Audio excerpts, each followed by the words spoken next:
I was like, pretty much, I was already rapping when all the other rappers started coming in. I was pretty much jealous of LL because I felt like I had already had slow jams. To be honest, I was I was in my own way. I was kind of like a hater. I was worrying about everybody else. I would do my thing, but I always felt like I was just like such an underdog because I was sending these tapes out, kept sending tapes out to labels, and I kept seeing hearing songs that would sound so much similar to mine, and I would just be like outraged. So I just started finally just started selling them myself. Me and TC, DJ TC, we started making these tapes. That was like before they call them mixtapes now, but TC used to use two turntables and loop the songs, the instrumental parts of the songs, and I would just write songs off of it. We had like Fantasy Island, Come Go With Me, Marty's Coming Maine, or some of them classics, and I started selling them all around the hood, all down by Geneva Towers, Sunnydale, all over Third, Bayview, Silver and San Bruno, Fillmore, everywhere. And cassettes start floating around. And I got this dude named Nate Banks. He had fell in love with my music. He was digging it. So he was like, we went to a couple of studios, like the Art of Ears, and it was so expensive. To whereas he was like, man, we gonna buy our own studio and do our own music. So we went down to the Guitar Center. I thought he was playing, he was window shopping. Next thing you know, one day he came and picked me up, took me to his house, room full of plastic, all kind of brand new equipment everywhere, and all these books. And he's telling me I need to learn it. So I'm like, I can't learn this stuff, man. I was like, I don't know if I can read all these books. At that time, I got caught up on trying to hustle, young and stupid. So I was rap had turned into a back, it was on the back burner by that time. But I always knew TC was the brains behind engineering and putting the songs together in production. So I brought TC over there to him. TC picked up some books, got real good at it. And that was the embarkment of Sucker Free Studios. And that was like pretty much the first real brothers, black people studio of hip hop in Frisco. That's where uh, Cool Nut Stanless and all that was made. You know what I'm saying? All the legendary stuff, the beginning of the real rap when it started. Then after that, it continued on to more and more things. We just kept moving it up and up. There's a lot of people played a big influence in rap. I'm not nowhere near trying to say like I'm the very first rapper. I'm just one. And I deserve at least that credit. I'm not saying I'm the greatest rapper. I'm just one. Rest in peace, Cool Nut. All right, please, for real. Last question on the hip hop tip. What's your take on this generation of Bay Area music? I'm digging this generation of Bay Area music. We got some female rappers so vicious. We got Foots the Beast. We got a lot of rappers. We got AT&T cats. You know what I'm saying? It's a lot of Bay Area rappers that's just man, that's doing things, especially Frisco cats. I'm digging the way y'all getting down with y'all hustle. You know what I'm saying? Shortview, Shan. We got, man, you look at here, man, it's going down. I respect all the young homies, man, that y'all getting down. Y'all putting y'all hustle in. Get your money, man. Just keep grinding, man.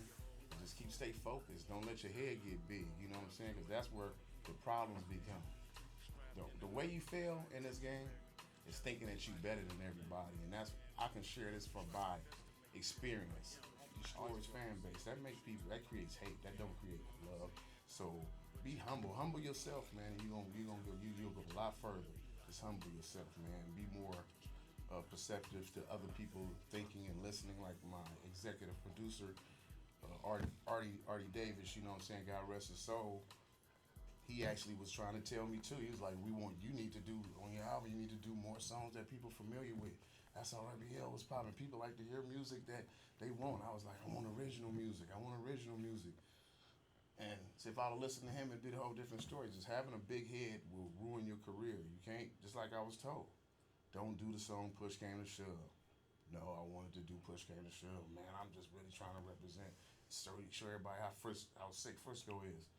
Damn, they got my life took doing that song. You know what I'm saying? It caused a lot of commotion. A lot of people felt they was disrespected, especially like a lot of friends of mine that I grew up with in Fillmore before I came to Hunters Point. So that kind of like put like a damper on everything. things got taken the wrong way and it turned into a lot of problems. So being hard headed ain't the way to go. It can get you in a lot of trouble. Like I say, and all you rappers that's out there, y'all need to do is unite. First thing first. The only way Frisco gonna come up is if all y'all come together. You say like this here. This is real talk. You have to get like OGs like me, like my new album now. I'm putting all the youngsters together. I've invited everybody down. I've been having all the youngsters come in. I've been emailing beats out. I'm getting verses from everybody. I'm putting everybody on that want to be on, no matter how good they are, whatever. I've humbled myself. The main thing about this is that we all got our own different fan bases. You got to think about this. We all of us, none of us got no giant fan base, but just think if we all share each other a little bit of fan base that we got. I have fans that are different people that never heard of you youngsters.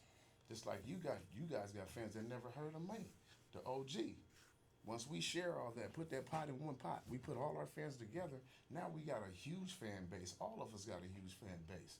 Why do you think, like Atlanta, the cats in Atlanta blew up, New York blew up, Compton blew up, but Frisco, man, Frisco, we the size of like Compton. Frisco is very small. Y'all need to come together, man. We all got to come together, man. The hatred got to stop, man. That's why I'm starting up the NAAPH, man. That's the National Association Against Player Hating, man. Y'all come join your boy Fly Mon, man. Let's get it. You know what I'm talking about? I like it and I dig it. Okay, with that, we're about to play some of his music for you. What joint you playing? I'm not the role model.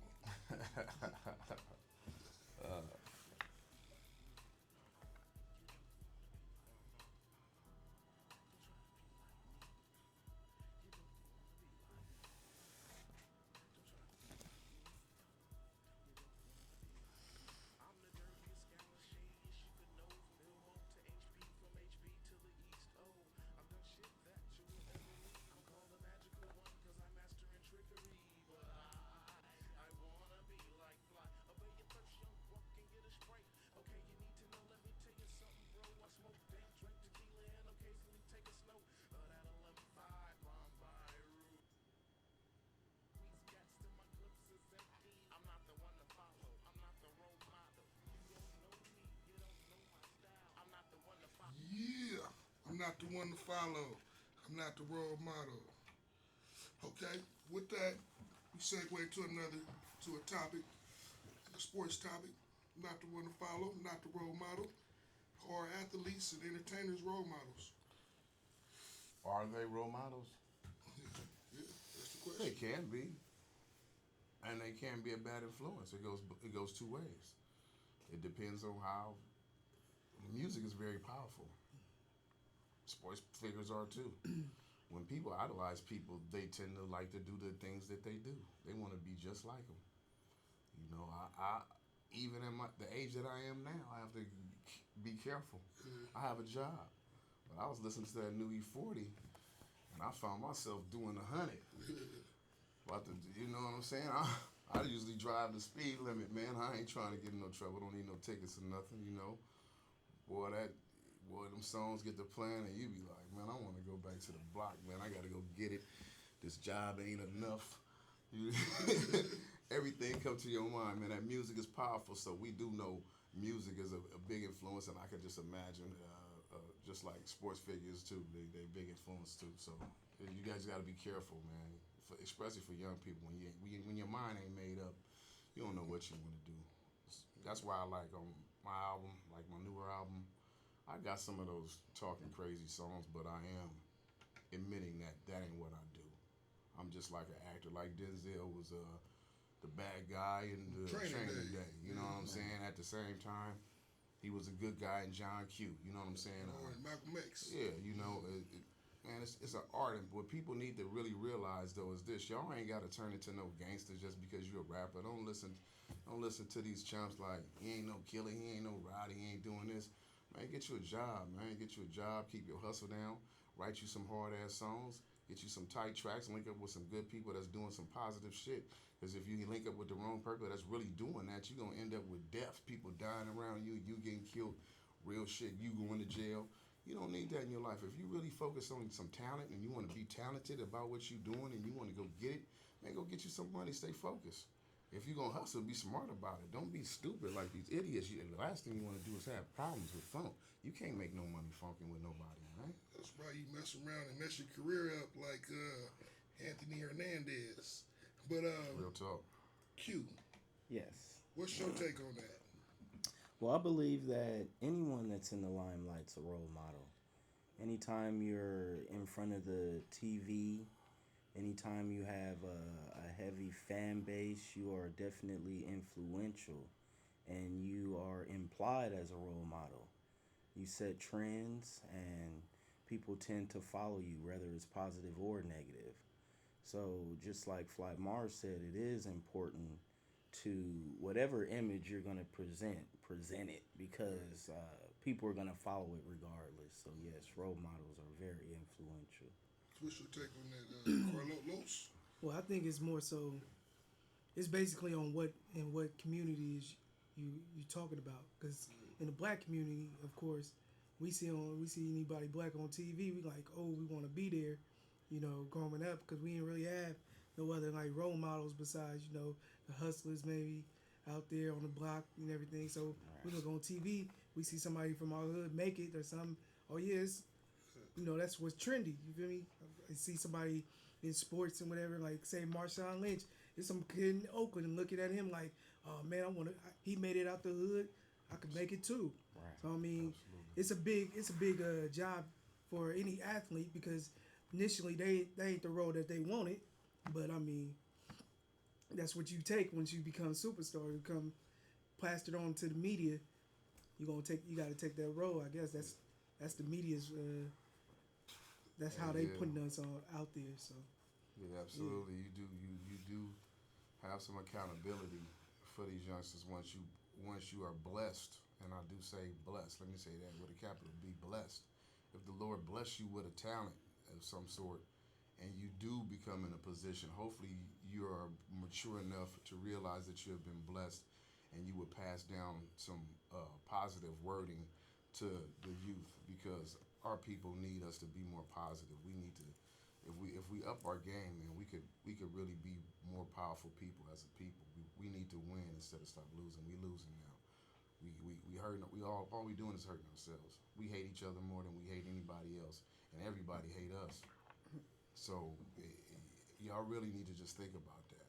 Why we run around killing each other? Why you think they're not solving none of our murders? That's because they know you murdered your boy. Why you think they solve a murder that tourists come out of here from anywhere? They don't know the tourists from Adam and Eve, Adam and Steve. He get killed down somewhere, the Tenderloin, nobody seen nothing. They're gonna find that murderer somehow, some way. But 50 people see a brother get his brains blown out right on the street. They can't find out who killed him. That's why they're allowing that to happen. They know they finna send one of you to jail, and they gonna let all of us just kill each other. They don't give a damn about us, man. Y'all need to wake up, man. Moving right along, I want to play a clip, because we finna get to some sports talk in a second. Yeah, we done started off. Y'all got me preaching, But man. it's all But those streets good, just get to me, and I feel like when I have a chance now, because I've been through so much myself on some real talk, to whereas I feel like now it's time to say something, man. Well, I mean, you somebody gotta absolutely keep right, it real. Fly. You gotta. It's important for you because people look up to you, Yeah. and it's important for your voice to be heard, and that's why it's also important for them to pick up your new album that's coming out. Absolutely, It's the new very album is real possible. I'm telling the truth for myself from being an alcoholic, drug addictions, and doing all kind of dumb stuff too. I'm keeping it real 100 on this one. I've changed my ways. I got a song called "I Got Myself Together Now." That's really powerful.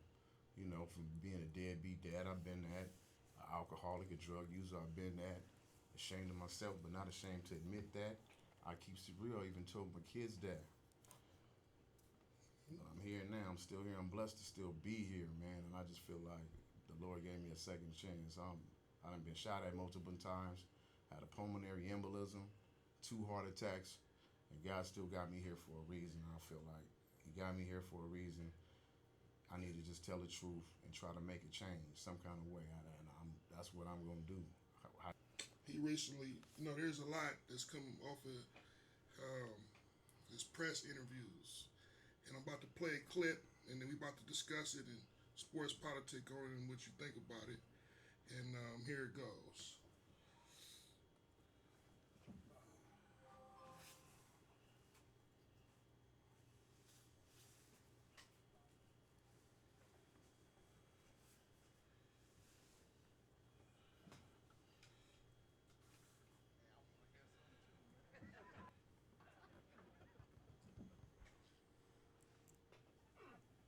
Yeah, make sure you let them know about your album, Fly.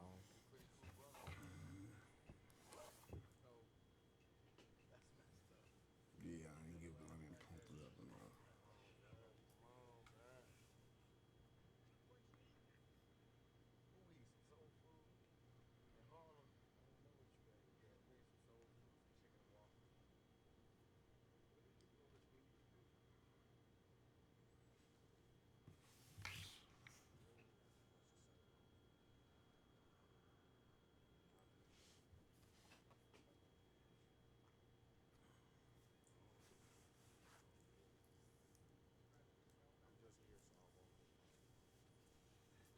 Okay, the man says he's just here so he won't get fined. And somebody even made a song about him just about that action, boss. So I mean, do you think what do you think about how he's carrying himself in front of the media? You think it's negative, or do you think he should be forced to talk to the media when he doesn't want to? What's your take on that? Well, the way I look at it is yes, this man has made it to the Super Bowl, which is the grand finale of things, and he knew this when he won the game against the 49ers that it would be mandatory or he could take the fine, and luckily he made a good decision to talk to the media. People want to hear what you got to say in the big game. The good thing that I took from this is that he wants to keep it all business still. He don't want to say anything. I feel like Sherman has said a lot for the team already, and at this point, adding any fuel to that fire would probably be a little devastating, especially if they were to go in there and get blown out. So to keep a silent mouth and just be about that action on the field, it shows where he comes from in the 510. He's not playing. I remember when he played at Cal, he was the same way. So I just expect a really good running back to be prepared on Saturday, and I feel that he did minimum necessary to not get fined, so I was okay with it. Los than more. I don't want to say, because I'm kind of mixed on this, because I feel like you're a grown man. You shouldn't be forced to be having to go talk if you don't want to talk. But then again, I think, again, like how we was talking about role models, some of these people are obligated, to go and say, not to really say how they got there or anything, but share your experience. There's people that ain't gonna never experience this in their life. And he coming from, the town, they ain't gonna never leave California. And he getting out there to get to see this and there. People want to hear what is it like what's this Super Bowl event, what's this whole week like, you know what I mean? Right. Like, especially for somebody coming from the, like, man, what's that like, what is they just want to know. But I mean, I feel he got every right to just want to talk. I was like, he might even want to talk after the game. Maybe he was like, man, right now I'm focused on this game, I want to go do it. So What's your take, the fly one? Man, I kind of feel the same way. The man about his business. He came out. He trying to stay focused to play, but at the same time, he a little too focused. He need to ease up some, man. He may not have this opportunity again if they get ran out. All that old focusing too much. He's not even taking the time soaking it in and enjoying the Super Bowl weekend. He's supposed to be living. Don't do too much, but he's supposed to be living. Like, man, I made it to the Super Bowl. Thank God. This is like a once in a lifetime event. So, boy, you better enjoy yourself, and you should show your family and friends in the hood that I'm here. I made it. Yeah, it's a beautiful thing, but I don't want to do so much talking. I just rather let my actions speak. Don't like smirk in the camera like, man, I'm just here because I don't want to get fined. Come on, man.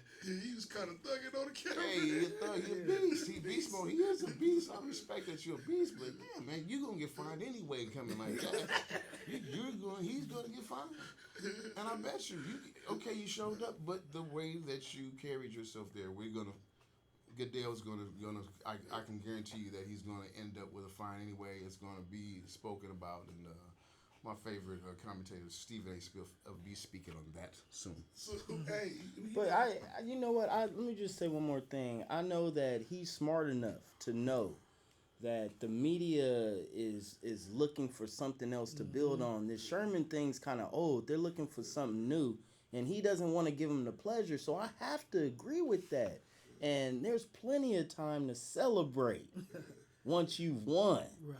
You know, and you have plenty of time to do that. So I understand that he wants to seize this opportunity and still make it all business. That's for sure. We're going to move on, but I'm going to say this. I think with about that action, I think that's a new, if he rap, he need to come with a single about that action, because they didn't market it something, they didn't coin it with something. But let's get to the Super Bowl and Super Bowl picks. Now, let's start with you, Q. Yes. Again. This is going to be a very entertaining game, but picking a team to win this bowl is easy for me. And I got Denver Broncos, hands down. I don't even think it's going to be close. I don't. I think it possibly could be a 2-possession win for the Broncos. Throw me a score. I guess I'll go with 34-14. Whoa, a blowout. Yeah. Yeah. Yeah, that's That big. defense getting 8, man. San Francisco hat. Oh yeah. Well, of course I'm not going with no Seattle. No, but no, I'm a Peyton Manning fan, so I don't think they got enough weapons on that defense to stop Peyton Manning because he got too much on that offense.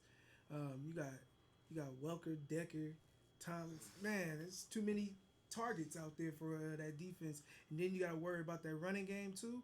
People have been worried about Peyton Manning. They're not even worried about Monty Ball and that running game coming out that backfield and nothing like that. So I'm picking the Broncos. I think my score would be about 34-23, something like that. Both of y'all double digits. Oh, it was. It's going to be high scoring. Fly one.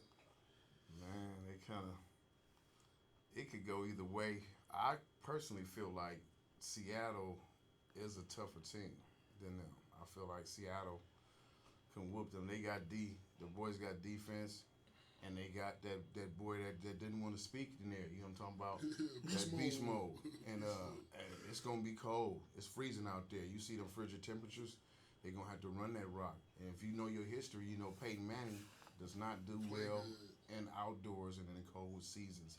That's why he doesn't have the 4 Super Bowl rings like Joe Montana. Like you know Joey what I'm Montana. saying? And Tom Brady and them cats. He don't play well when the winter time come. I think they're gonna run the ball down their throat with Marshawn Lynch all day long. Lynch mob. And the only way that there is a chance that they win, but it's gonna be politics. I do believe that it's gonna be a close game. If somebody win, I think that the politics and the mafia, the good old America, they want Peyton Manning to have that ring, and I think they'll do anything to give him that ring. The same way they robbed the 49ers, I feel like the Seattle Seahawks are going to get robbed, probably. Yeah, the same way they wanted Ray Lewis to get a ring, they want Peyton Manning to get one. They want Peyton Manning to get that ring, so they're going to throw a lot of flags. And the main thing, though, is if Seattle stick to the script and don't try to get greedy, they can still end up with a win, regardless of them flags. Just like how we got cheated to death in Seattle, we still could have won the game. Kaepernick threw them 3 picks in the fourth quarter. We would have held our composure and Harbaugh would have called the correct plays. We still could have came out there with a victory, although we were being cheated. It's all about who's going to be the tougher person mentally and who breaks down at the last minute. I think, I think styles make matchups, and I think matchup-wise, and then I also think, they want the great hero, Peyton Manning, to get to. But I think matchup-wise, I think Denver's receivers match up well with Seattle's secondary. Yeah. Yeah. You know, and Welker will going to tear him up coming over that middle. and then Coming Thomas in and Thomas is pretty big, you know, and so Sherman, you know, his physical tough play, it doesn't go well against big receivers. We saw that last year with Julio Jones and Roddy White. They played pretty good against those guys too. So, and I think with a smart quarterback like Peyton Manning, he can pick the mismatch. Mm-hmm. Now, defense wise. Denver's defense is really not all that, but their front seven is decent. Their front seven can win a game. Sean Phillips and them, they can contain the run. They're not going to contain Marshawn Lynch. Right, they got not, big but bodies. then- The only thing that I'm concerned about when it comes to Seattle is the fact that this defense that everybody's giving praise is going to go up against probably, arguably, one of the best offenses ever to play. Arguably, this man has set a lot of single season records, touchdown record. But the point that I'm making here is this offense is very potent, you know, and the game is going to come down to the Broncos' defense and how they can counterattack against Seattle and what they're doing on offense. And when they get those stops, Denver's going to make them pay. And I'm not sure if Seattle, if they get down, say for example, like 14-3. How they're going to be able, because, if Peyton Manning is down, they're not going to get rattled. They can score 50 points on any team in the league. My thing is, can Seattle do that? Because if it comes into an offensive shootout, what you're going to have is Seattle actually coming up short. They don't have the power. Even with the run game, I mean, beast mode, he's beast mode. But the reality of things is that once this man starts airing the ball out, man, he ain't running no more. And 50 points is 50 points, you know. So yeah, because if Denver's up, that's taking your legs. Okay, You're not about to be running in the fourth quarter. Okay, now what about this? Cliff Averill and the rest of those big fellas that they got out there in Seattle that can get after the quarterback. You seen how they get after the quarterback? They got after people like Kaepernick. Peyton Manning is not no Kaepernick. He cannot. He can barely get away when he get hit, and then 10-degree weather by one of them guys coming off that edge, that neck get to hurting. He get hit a couple good times. It's gonna be a different ball game for the rest of the game. A couple of good hits on him in that cold weather, that neck gonna get to acting up. But another thing I noticed this year, the veteranism, all he carve you up all you want after a couple of hits in that type of cold weather.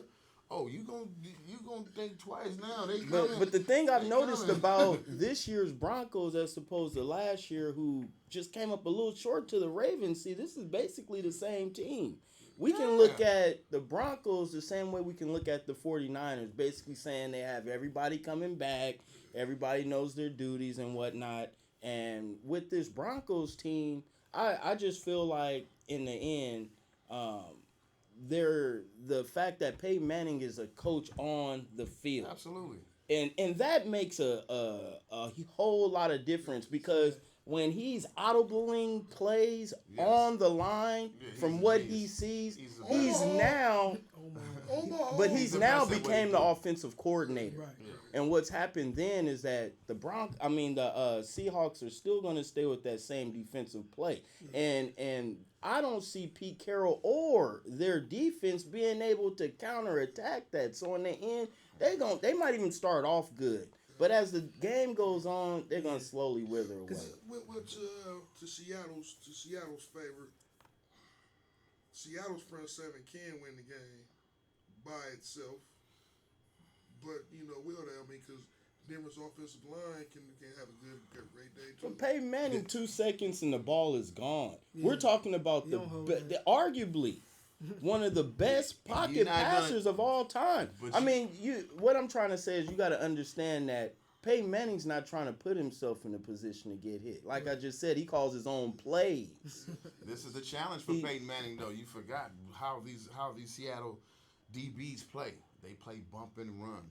You are not getting a clean release off of the ball. They hold the man for a minute. That's why you have they disrupt offenses. But the only thing with that, Fly, is when you're doing that, you actually leaving your DBs on the island by themselves one-on-one, and the last person you want to do that to is the most accurate man in the game. He gonna eat that up. Yeah. You can't. The thing with is Peyton Manning is going to take a one-on-one coverage all day long, and he's not going to underthrow it like some other quarterbacks. See, the thing with him is I know is if, like, say for instance, the Kaepernick throw that everybody is holding so dear. It was underthrown. That's all that it was, and we moved on. But Peyton Manning's going to put that in a position where if the receiver ain't getting it, it's going in the third row. So you're dealing with a very efficient, smart quarterback here, and of course he knows how to adjust to that. But now, just okay, we can give him all the credit in the world, but let's think about the last 3 times Peyton Manning has been to the AFC Championships. How did they lose? But Seattle's never been. Yeah, Seattle ain't been nowhere. He threw pick sixes. But we can argue that because we can't argue nothing with Seattle. They've never the big game. They've been to the Super Bowl twice in 37 years. That's almost no legacy. I almost. don't want Seattle to win. Right. But this their second time in 37. What is it? This Mr. Goldstein. Oh, what's up, Goldstein? How you doing, Jamel? Pretty good, good brother. So we talking Peyton Manning, we talking Seattle Seahawks and Denver Broncos. You know, so who you got and why? See, well, I said it since the beginning of the season that Pete Carroll, he's got a hell of a squad up there in Northern California's neighbor, the Washington region Seattle Seahawks. You know, all the way up there in North Bay. I gotta give love to what they've assembled out there. You know, and number one is because the Seahawks put 100 yards on the field on a run first offense, and then you got rookie of the year, second year, Russell Wilson. You know, the offense they assembled there. I mean, you saw what happened just 2 weeks ago. I mean, I give it to the Broncos from an objective perspective, but I don't think their running game matches up, and all of the hopes of what Denver's going to put together through Peyton Manning and the packages they're running, it's possible that, you know, Wes Welker, right, and Eric Decker and Demarius Moore have to go out there and have the games of their lives. But the Super Bowl is not going to be in Arizona this year. It's not going to be in Miami this year. It's in New Jersey. Oh, for giving a call, man. Somebody else calling in. I want to respond to what he said. He made a good factor, and we haven't talked about the weather yet. I have. That's why I said. Well, I mean, we haven't discussed it as a panel, and all I don't either. I don't think because see the reality is that this is the league. Everybody's traveled everywhere. He's going 200 yards damn near because he spent 70 years in Buffalo. So I don't think the weather is going to be a factor. And if it is a factor, I actually think it's going to benefit the Broncos even more. They do play those AFC East teams. They do play in the cold weather. Whereas Seattle, coming from the NFC West, they are playing in Arizona. They are playing in San Francisco.